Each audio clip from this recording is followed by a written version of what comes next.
Iddoon dadhabneetti beekan irra keessa innuu isin gargaara. Iddoon dadhabneetti beekan irra keessa innuu isin gargaara. Fayyaan faaya oduu gammachiisa.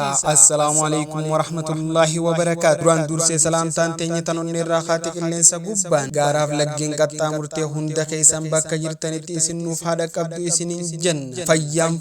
Fayyaan faaya kan jedhamu laaftuu miti. Rabbiin dhukkuba buusee dawaa jala buuse jedhamaa mire maarree rifeensa mataatii hanga qeensa miilaatti fayyaa isin haa badhaasu. Xeenaa ጌጥ ነው የሚባል ቀላል አይደለም። አላህ በሽታ አወርዶ መድኃኒት አብሮ ወርዶ ይባላል። ከራስ ፀጉር እስከ እግር ጥፍር ድረስ ጤና ይስጣችሁ።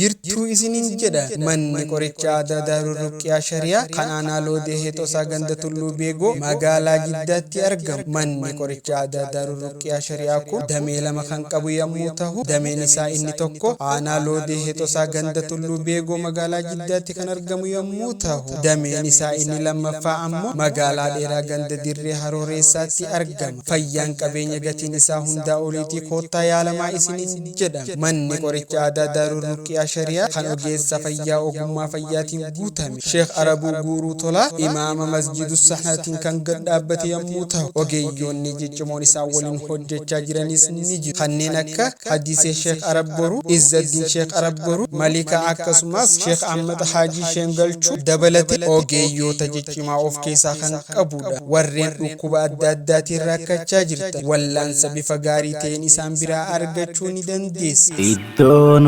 dadhabneetti beekan irra keessa innuu isin gargaara. Iddoon dadhabneetti beekan irra keessa innuu isin gargaara.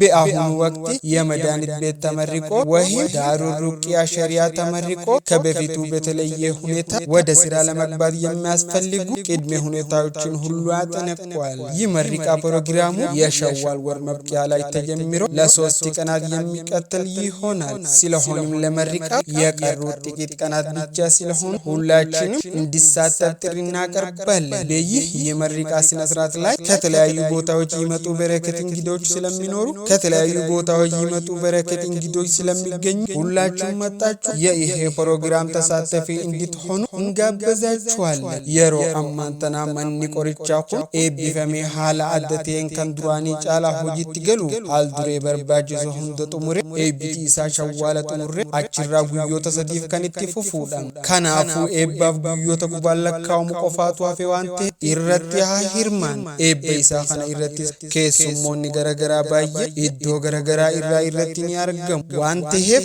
hundi keessan koottaa qooda irraa fudhadhaa isiniin jenna.